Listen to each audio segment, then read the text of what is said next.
Hello everybody. Today I'm going to talk about Weaverdice. So I caught up to Ward in March of 2020. I want to say like March 3rd-ish. It was whatever day the last chapter of Arc 19 of Ward came out. I had been reading for almost a year and a half when I caught up, so I was really excited to actually be able to go into spoilerific spaces. I read packed about 3 hours later because I couldn't handle not having anything to read. But the same day, I joined a Discord group and started talking to people about, have you ever played Weaverdice? Have you ever had the opportunity to experience Weaverdice, and how does that work, and so on and so forth. And 2 weeks later, COVID hit. So I started asking around more fervently. I figured a good way for me to pass through the 2 weeks of quarantine would be to have a short Weaverdice campaign, or actually, I wanted to participate in a Weaverdice campaign for a little while. I had only ever DM'd for a one-shot about 3 months before, and it had not gone well. The one-shot was for D&D. And then I was planning on actually running a Weaverdice game with my work, but everybody backed out. So I was asking around to see if there was an open slot in any Weaverdice games, and I got 6 messages that said, "I heard you're going to be running a Weaverdice game." And that's how I got turned into a game master. I have played Weaverdice for a year and 2 months now. I've also done some one-shots with other players of Weaverdice where I was the GM, and I have yet to actually play the game. So going into this video, understand that I have never had the opportunity to actually play Weaverdice. I have only run the game. At the same time, I did ask my players for feedback often, and I asked them for input before I did this video. I'm sure I won't be able to cover everything that's happened in the past year and 3 months, or 2 months, or however long it's been, in this video, so I might do a couple more, but for now I'm just going to start listing off some of the most obvious things that I think a person should know going into running a game of Weaverdice. The basic way that you play Weaverdice is it's a D6 game. So everybody has 7 basic stats. That's strength, agility, dexterity, guts, wits, knowledge, and social. In each of those, you have a certain number of points. 3 points means +0, 2 points means -1, 4 points means +1, and so on. In Weaverdice, all rolls are contested. So there's no, if you pass a 4, you get to, if you pass a 4, then you have passed, or anything like that. It's every time you have an action, you are rolling against an opponent, and then whoever rolls higher wins. This will be important later, I promise. But first, you have to create your characters. So if you're running a game of Weaverdice, the first thing that you need to do is ask everybody that is going to be playing with you what kind of game they would like to play. I like to think of Weaverdice as having 3 possible game types. Heroes, villains, and mercenaries. So mercenaries is going to be a lot of combat, a lot of going from place to place and doing a bunch of short adventures. I think it would actually be fun to run a mercenary game. Villains is going to be mostly probably staying in one place, trying to take over territory, trying to fight against the law, but also potentially having some really good opportunities for roleplay. And then heroes is you are playing some superheroes. You're going to have to spend some time interacting with the public. You're going to have roles as a public figure. My players who played as heroes spent a significant amount of time, dealing with talking to middle schoolers about not doing drugs and stuff like that. They also, as their team got more successful, they started to want to influence like public policy and stuff like that, which became more and more possible as the group became more influential in the city of Boston. My game, by the way, takes place in Boston, 1994. When I first started discussing the idea of this, I was recommended to definitely not do Boston 1994 because in 1994 there was like one cape per city. And I was told, you're going to have a really hard time coming up with reasons why your players need to be fighting other capes because the number of capes that exist is just so low. So what I ended up doing was I set the game start about 6 weeks after the 1994 behemoth attack on New York. So Boston, where the story took place, had a huge number of refugees coming in from New York, which effectively had been destroyed. This caused a lot of friction in Boston, and friction caused trigger events. Friction caused certain capes to come to the city and try to recruit people. Capes caused more capes to come to the city and try to recruit or fight people. I had a couple of players who were playing refugees from New York. So I was able to make it work. And that overall, I didn't have too much of a problem coming up with reasons why capes were coming to Boston in 1994 to fight our heroes. In fact, I even had an arc where a group of supervillains, who turned out to be between the ages of 8 and 14, came to Boston specifically because they heard there was a new superhero team in town that they wanted to fight. And that was the players. So they had to figure out whether they wanted to have these kids be some of the first capes sent to the birdcage. So that was a pretty interesting, that was my favorite subplot. However, the real problem with playing in 1994 was all of my players had Red Worm. All of them. Everybody was caught up to Ward. And the problem with that is you can't ask 6 people to turn off their understanding of what happens in Worm and Ward for the sake of role-playing being in the dark about the way the powers work. I mean, you can ask people to roleplay that, but asking them to roleplay that for a year plus was tough. I would come up with a concept of a master or a stranger, or a master stranger, and they would have to go, all right, I know how we should respond to this, but I know that my character wouldn't have any idea how to respond to this. And asking players to have to act less optimally than their asking players to roleplay behaving less optimally than they know how to was a bad move.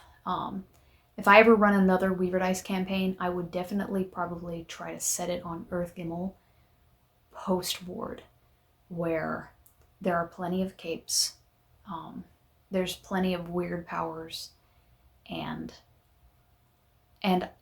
all of Vicky's discoveries and knowledge is common enough knowledge that the players can get their hands on it. So that was a challenge with the setting. It wasn't an insurmountable challenge, but it was a challenge that I think was a little... next time I will not do it. Although the aesthetic, maybe aesthetic of 1994 was the wrong word, but yeah, playing in 1994 with no computers, or only one player had a character who actually was good with computers and stuff. That was a lot of fun.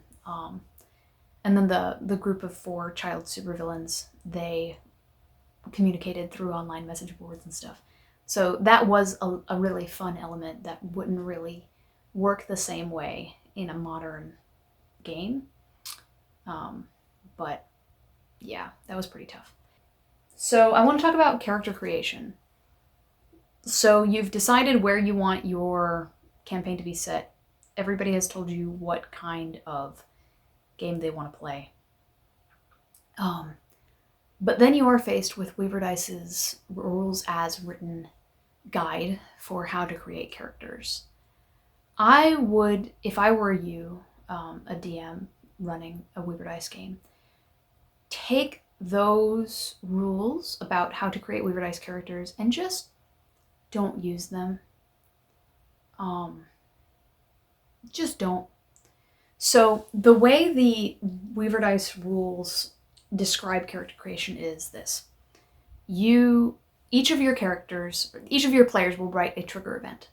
Then they put the trigger event in the middle of the table. The rest of the players and the DM together create a superpower based on worm logic. And then that trigger event is passed back to the character, passed to the player. They're able to create a character with stats and stuff out of this. And then, or in whatever order you want to do this, you use a deck of tarot cards or some other method of randomization to draw certain perks and flaws for their power and their life. Some of these things work and some of these things don't. So whenever I describe Weaverdice to people who are not familiar with Worm, they absolutely abhor the idea of not being able to create their character all by themselves. To me, I think it's wonderful. I think that a person having to use what they're given makes them more creative and makes them more invested, especially if you have people who know each other creating each other's characters. However, that has diminishing return over time. For a one-shot, playing as somebody who's completely different from the character you normally want to play is a lot of fun. For a year-long campaign, playing somebody you don't want to play sucks.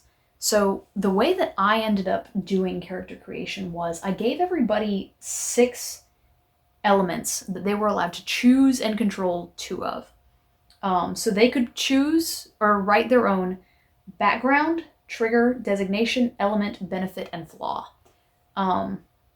So their background is their character's background. The trigger event is, the trigger event. Their designation is their PRT classification. So master, stranger, thinker, shaker. An element, so if I want to play as somebody with fire involved, or I want to play as somebody with water involved or whatever. And then a perk or a flaw from the list or one that they come up with themselves. I told everybody they could choose 2 of these. In practice, I think they should actually be able to choose 4 of these. So everybody else at the table comes up with the other 2. So I should start with, I had 6 players to begin with, but over the course of the first 6 months, I lost 3 of them. Then I still have 3 of the original players, and then I gained 1 later, so I have 4 players right now. For the players that have been here for a year, if one of them had gotten, say, a social thinker power, and yet they don't enjoy talking to NPCs or talking to the other players, the entire party would be screwed. A Weaverdice game is going to have a low number of players. Worm is not that popular. You're not going to have a party of 6 who, if one person isn't always paying attention, is going to be able to compensate for each other. It's just not going to happen. What you need is for everybody to be playing a character that they are going to be able to want to play for a maximum amount of time. And the element of randomness or I'm not sure what the word I'm looking for is, but the element of outside influence that comes from the other players does give them something to think about, something to chew on, something to be creative with later. But if a player gets a character that they don't really like, they're just going to quit. Or they're going to play on their phones the entire time, and the rest of the party is going to have a tough time because of it. So the background the player should write.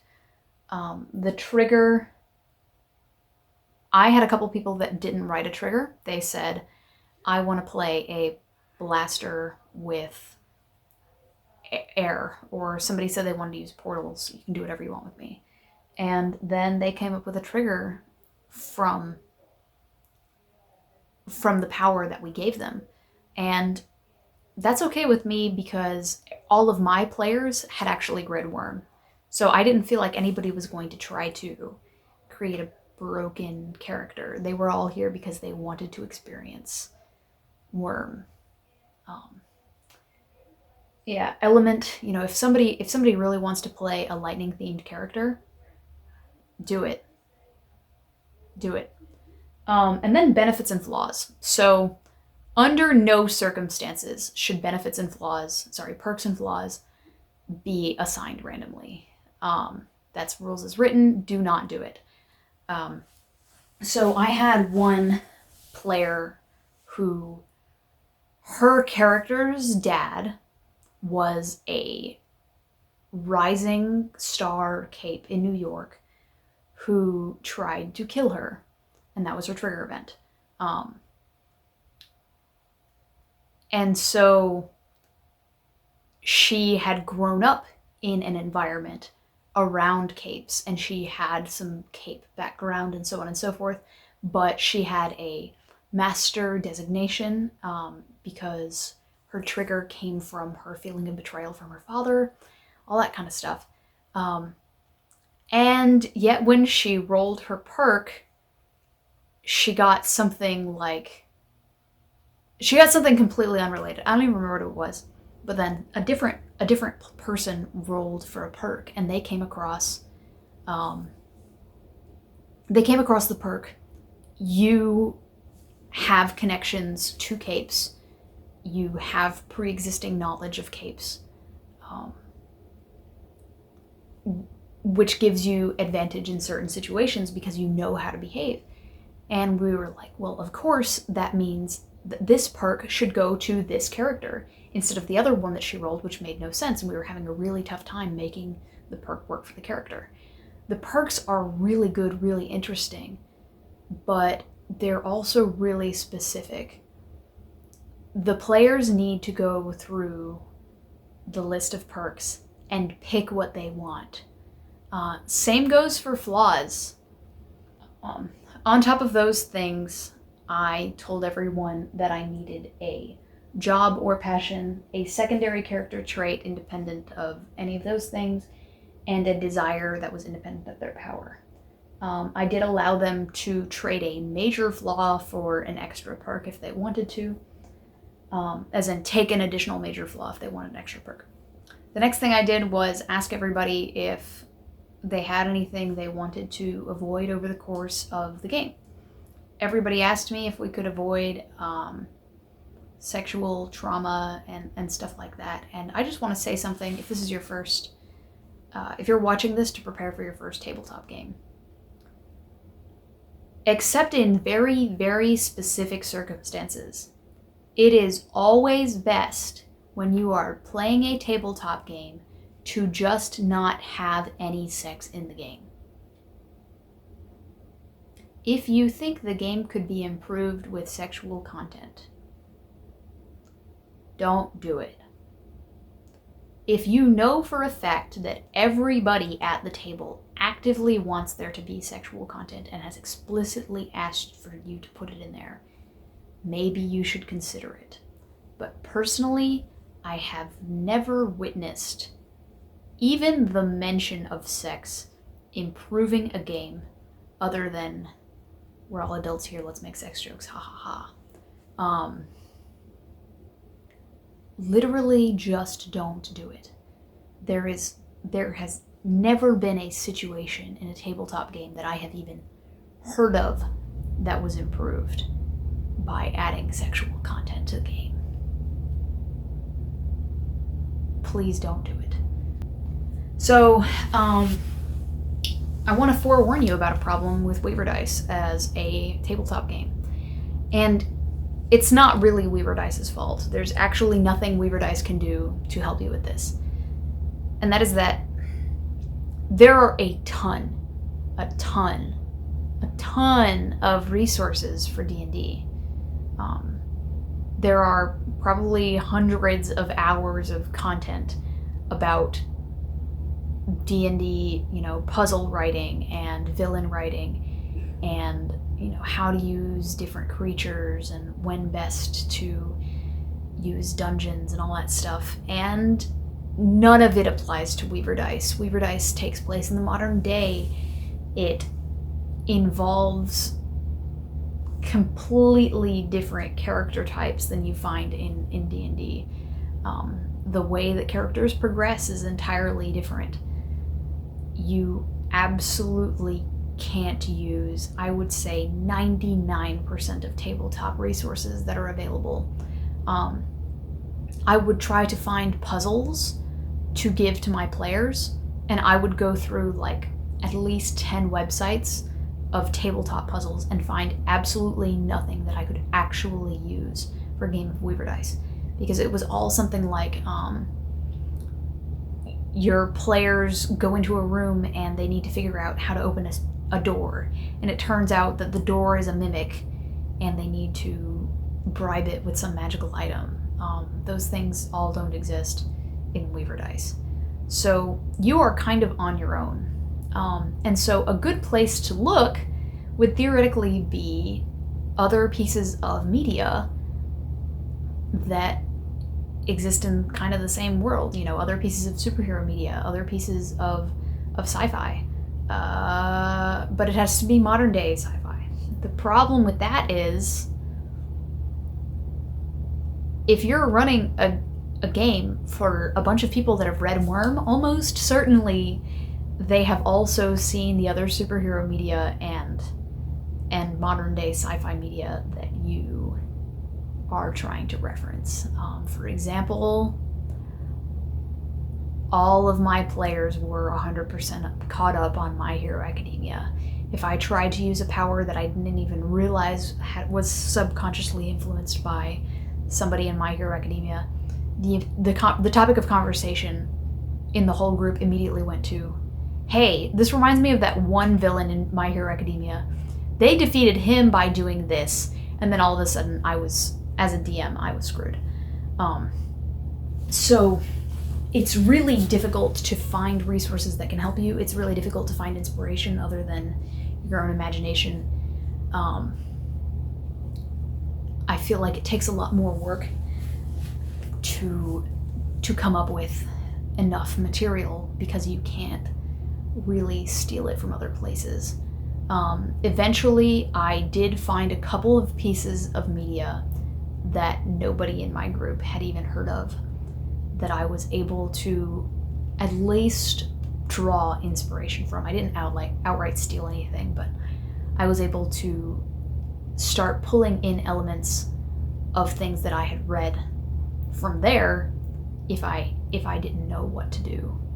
Another problem with this is monsters. In D&D you can just pull up the stats for a random monster like a werewolf and then reskin it to look like something else, and bam, you have a monster.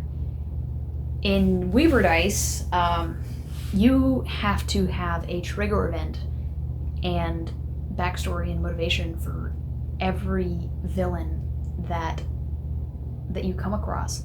Unless you have an extremely high-powered master that is creating minions for your players to fight for a long time in your campaign, everybody they fight is going to be a person that they can interrogate.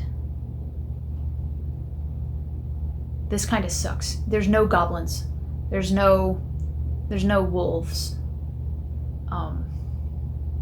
I'm not saying it sucks about Weaverdice. I'm saying it sucks that the normal resources you can draw on from other tabletop games, they're just not there.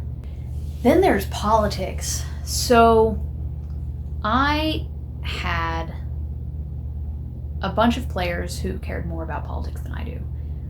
Not that I don't care about politics, but I was definitely the person in my group who knew and cared the least about politics.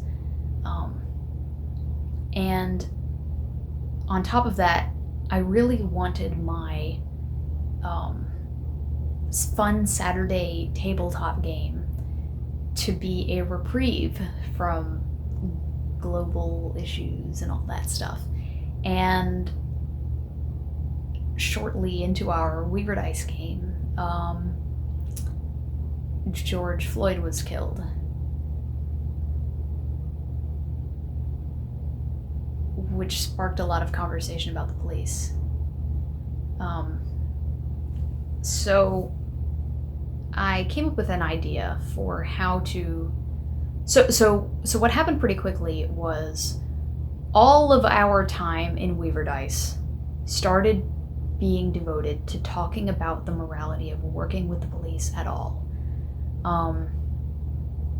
What should we do about the fact that we have been contacted by the police? Should we go vigilante? Should we abandon the police? Should we work with them? And this kind of discussion is valuable. This kind of discussion is not valuable for more than 80% of the game time.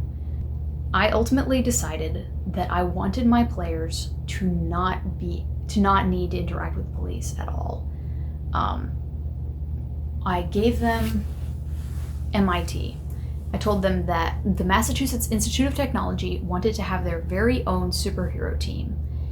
They would fund them, clothe them, give them resources, and provide them a place to work in exchange for MIT being able to do powers research on them that could potentially contribute to what would later become the PRT. I thought this was a pretty elegant solution. So on top of that, there was also a comic book enthusiast club, students that the players could call and ask about, do you know anything about this cape? Do you know anything about this cape? This was supposed to replace having to talk to the police about certain records of certain villains. So having an army of nerds to help the heroes instead of the police. However, in practice, this didn't really work. It did work in that they got their funding from something that wasn't the law.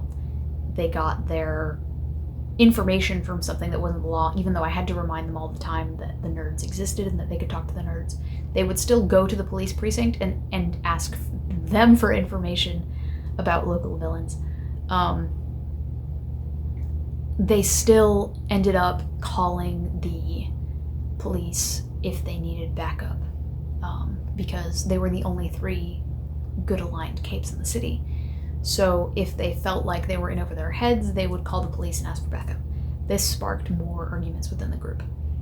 So what ended up happening with MIT was the group worked out of an abandoned shed that MIT was no longer using for the first, I want to say 2/3 of the campaign.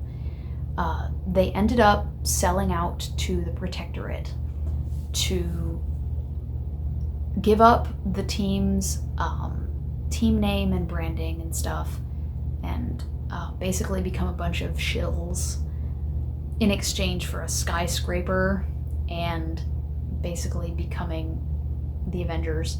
I always described it as you would have a Vought tower, because I wanted them to choose to not work with the Protectorate, but they didn't. They really wanted that skyscraper, so such is life. So then they had access to the PRT, or foam sluts as we called them. And they could ask PRT officers to come along with them for support. After that, the game was almost Grady. Not Grady per se, but the scale of the game changed entirely. They were able to ask the Protectorate to borrow a helicopter for a day. Stuff like that. The types of challenges they faced just became completely different, which was a lot of fun for me. I should stress that progression in Weaverdice is weird. I mean, it's kind of intuitive if you've read Worm, but it's different than other tabletop games. For one, at the beginning of the game, when you guys are creating characters, I would definitely encourage you to create characters that are basically second-gen capes or cluster capes, that kind of thing, where somebody has multiple powers, or a power that's really versatile, but it's hard to come up with powers that are super versatile, because this is the power set that they are going to have for the rest of the campaign. There's no leveling up, there's no learning new spells. There are milestones in which you can gain things, like you can lose power flaws or you can gain power perks, but gaining a power perk is something that happens like twice in the entire campaign. It doesn't happen often, and so the progression through the game has to come from outside. In our case, progression through the game came in the form of first the group had no base. They didn't have a place to meet, and they were calling each other up on the phone.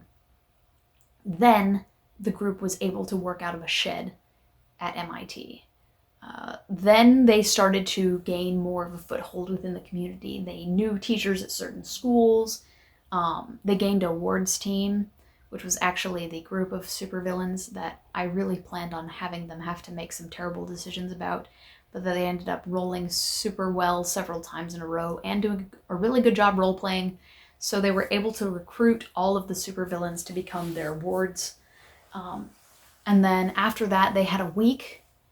A judge determined that they had a week to find a place for these wards to live. And the group looked at a bunch of different properties that they could potentially buy with the money that they had saved up to be their new base.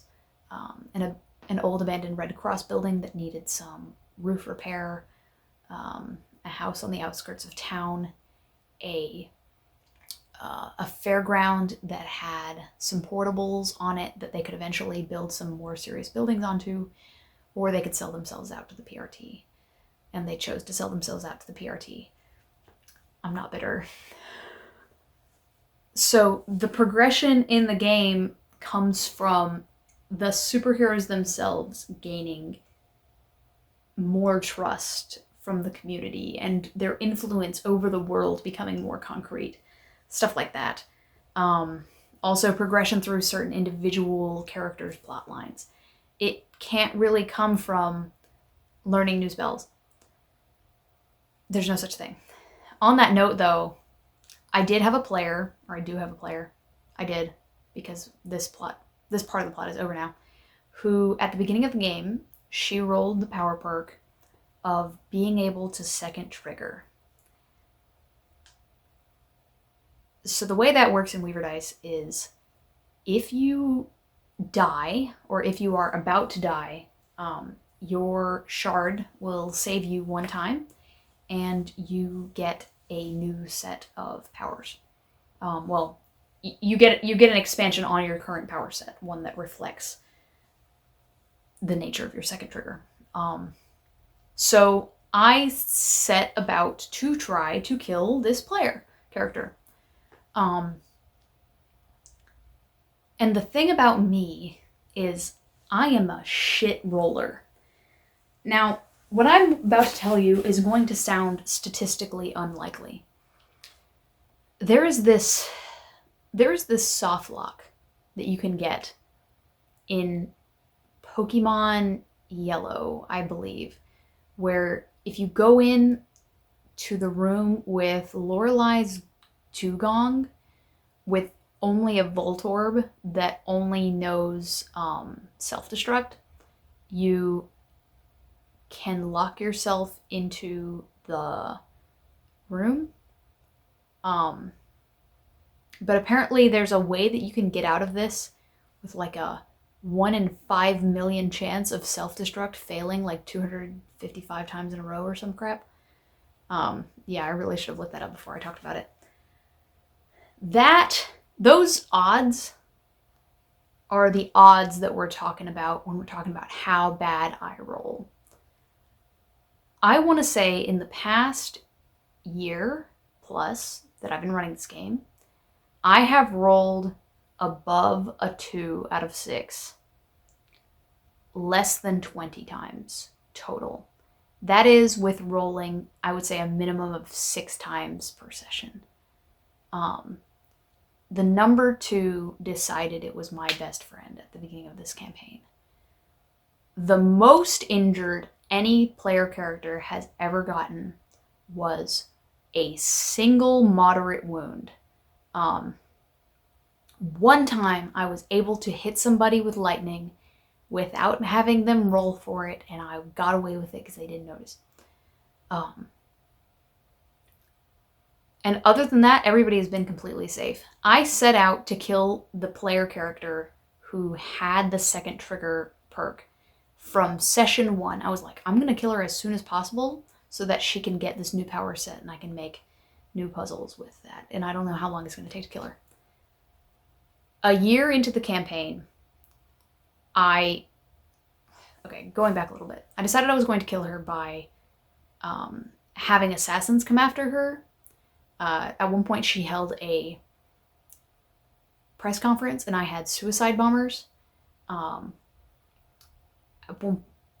She had her father who tried to kill her. This is the same person. I had him come into the game, and I wrote this whole really cool arc where he was going to try to kill her again and succeed. And I took her aside at the beginning. I was like, listen, this arc is how you're going to get your second power set.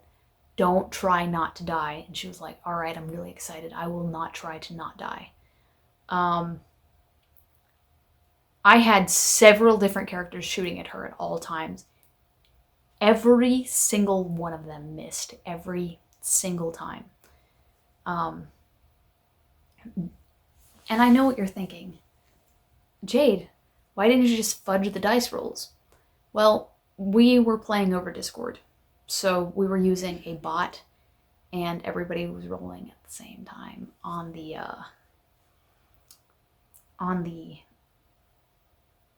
in the main chat area. So not that I would ever fudge a dice roll, but even if I did want to, I couldn't, and I still can't, because me telling everybody, guys, I really need this one to be a 6, so I'm going to roll this on my table, so if it's not a 6, you can't see, that wouldn't have worked. So eventually what happened was I decided that Behemoth was going to attack, or rather, that the players were going to attend the Behemoth attack at Jakarta, which happened in November of 1994. It was the attack that immediately followed Behemoth's attack on New York. So I gave them a mission. I gave them a bunch of different things to do during the Behemoth attack. Eventually, this player separated from the rest of the group. She had developed a skill in helicopter piloting, and I really tried to get Behemoth to kill her, and it didn't work. She ended up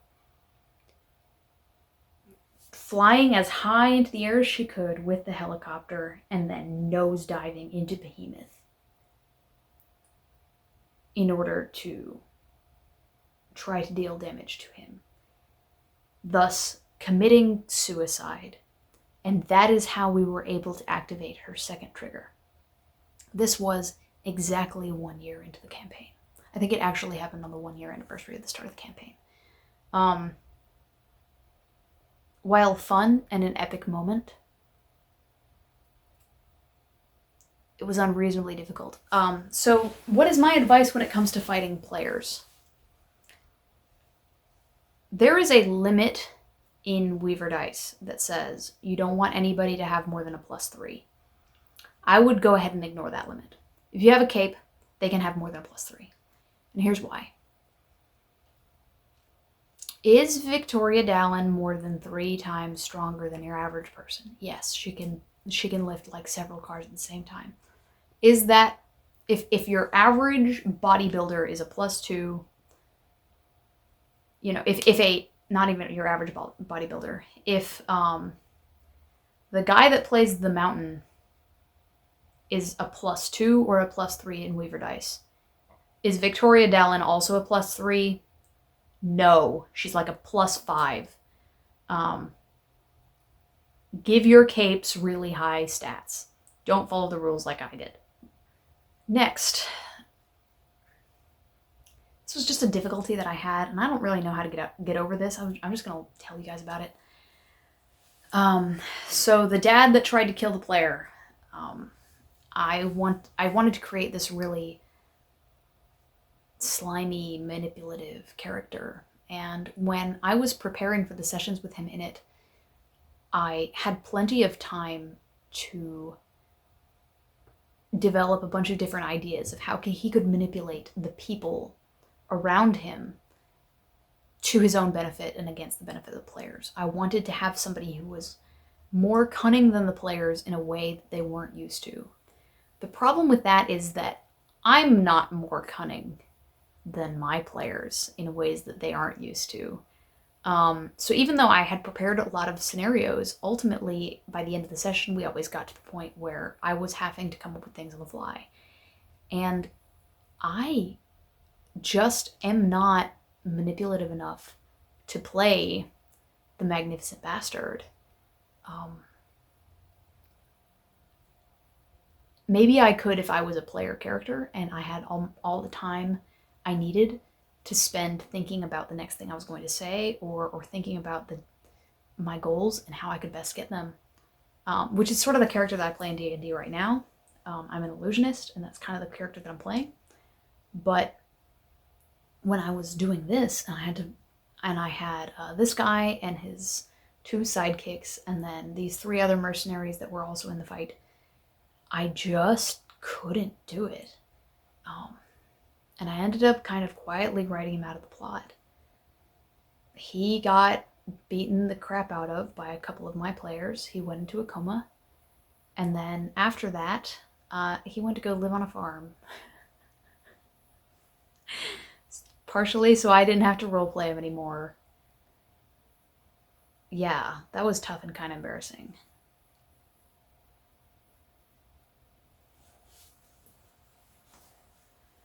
I want to talk about level up.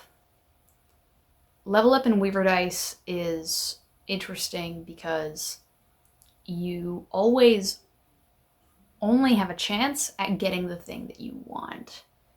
For this reason, I would say you should probably have level up frequently if you're going to run level up the way that it is. It's not level up, it's milestones. My game, we ended up deciding to not keep track of money because I didn't want to. So a lot of the things that you can use as milestones were just not important to us. So I told everybody each milestone, they could either take a major milestone or 2 lesser milestones. So they usually chose to either gamble for a perk, or gamble to lose a flaw, or gain an additional point in gain an additional skill stat point. I feel like that's probably the wrong term. I definitely think that people should be able to gain skills as they go along, or start out with more skills. Each of my players only had 1 or 2 skills. I feel like that's probably not what a real superhero is like. I feel like people have more than 1 skill. Yeah. I wouldn't worry too much about players' powers being broken as long as they're not too much better than everybody else's powers. So I have one player who wanted to use portals. So she effectively became Chell. I had her leave a home portal in one place, like really far away, and then she could move the other portal at will. This was still borderline broken. Like, she apologized many times. Not even apologized, but she had the half joking, half I'm really glad I got this power apology where she was like, I'm really sorry you have to ride around my broken power. I was like, it's okay. Because all she would do every fight is, all right, I'm going to move the portal under that guy. All right, I'm going to move the portal under that guy. And then she would just pick people off turn by turn. And I didn't really have a problem with this for a couple of reasons. One, I mentioned that it was really hard to get capes into the city because it was in 1994. So that means that most of their fights were against large numbers of mooks. Having somebody that could pick off a mook or two at a time each turn, perfectly fine because it kept combat going. Side note, I used something called clustered initiative. That meant that instead of having each person go in a turn, I placed everybody in turns based on where they were on the map. So if I had two groups of bad guys, one group of bad guys would go all at the same time. I would just roll for everybody. And they might do different things, but I would just go boom, boom, boom, boom, boom. This is what this guy does, this guy does, this guy does, this guy does. Then I would go to the next one, and then I would go to the party. And then the party could all say what they were going to do in whatever order they wanted. This gave them time to think about what they were going to do, gave them time to ask each other if they wanted to do some cool combo moves, and it meant that every fight that had 18 people in it actually only had like 3 longish turns. This was a godsend, especially because my campaign, we only had 2-hour sessions.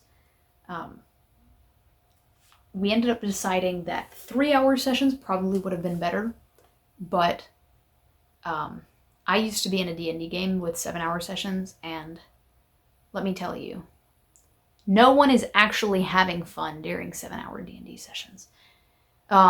Maybe there are people like that, but I've never met anybody who actually has fun during 7-hour D&D sessions online. 7-hour D&D sessions in person are usually fine because people can get up, grab a snack, stretch their legs. If you have a lot of players, you can have some people doing things for a while and then other people not doing things. You can kind of switch off between the groups. There's ways to make it work. Online, 7-hour game sessions just plain suck. Don't do it. The point is, having a player who was really, really powerful in that she could eliminate vast quantities of enemies actually helped me in certain ways. However, I had to make sure that everybody else's powers had a similar level of utility so they didn't feel like she was just doing everything all the time. That meant for one of the players that I gave her a bunch of, it was the person with the second trigger, I gave her a bunch of minor powers. So she always had something that she could draw on at once.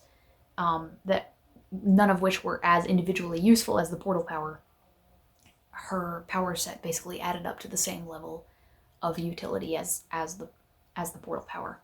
The other player has a wind tunnel power that he could create variable sized wind tunnels at will that could fling anything from ball bearings to paper clips to cars, and he could control this very finely. At the beginning of the game, he rolled Subaru, which is a power flaw that means that his power is sadistic. It will always go for a kill shot. It will always hit people in the eyes, in the ears, and stuff like that. But he eventually was able to roll to shake this flaw, and then he eventually, after that, was able to roll for a power perk that gave him advanced control. So he got over the Subaru, and then he gained some incredible control that allows him to have something like telekinesis. So even though this power is not super, super useful in combat if you're not trying to kill people, it is useful for utility and being able to move things around, especially large objects, break things down, get through barriers. So as long as everybody is around the same level, you can scale the game to whatever powers everybody has. Especially if you have fewer players, it's easier to write around people's restrictions. So I wouldn't worry about people having broken powers. I would just worry about somebody feeling bad that somebody else's power is way better than theirs. Finally, I want to say, I'm trying to end my campaign. It's been a lot of fun, but I caught up to Ward right before I started this game. And when I first started the game, everything about Worm and Ward was fresh in my mind. I had read many, many wiki pages. I knew everything about the rules. And now that I've now read Pact Pale, several other books, seen a bunch of other TV shows in that time, my grasp over the Parahumans universe is slipping a little bit. The answers are in my head somewhere, but it takes longer for me to reach for them. I accidentally wrote a villain that I was unable to use because he was an old man, and I realized that no old men could exist as capes in 1994. So I had to abandon a plot line and cleverly, by cleverly I mean obviously, divert the players to something bigger. And they've been asking me about what we're going to do about that plot line ever since. My understanding of parahumans has sort of declined over time. And the only way for me to continue this campaign is if I go back and reread all of Parahumans. And ultimately, I think that Weaverdice is a game most optimally played for about 6 months. Start with a bunch of vigilantes that have no experience and no resources. Build them up to be the Avengers. And then after that, stop playing. It's a lot of fun. It's a great time. It's a great experience. But don't tread water. Finish the game. Right now, which is something I've been saying for almost 6 months. I've been trying to end our campaign for about 6 months. I want to make sure everybody has a satisfying ending. I want to make sure everybody achieves their goals. I want to make sure everybody gets what they want to get out of this game. And then I want to make sure that I have a satisfying conclusion to the story. But I can't continue much longer. Well, I can't continue much longer without sacrificing a significant amount of my free time, which I don't have very much of, to rereading 4 million words of amazing story. But a story that I don't really want to dedicate an additional entire year of my life to memorizing. So, Weaverdice is an incredibly fun game. I would love to do another campaign of it in the future. But the key takeaways here are: use no randomness in character creation if possible. Either have the other people at the table decide perks and flaws, or have the player decide, but have a human decide. Time your game to be about 6 months long. Make sure everybody's on the same page about what kind of game they want this to be.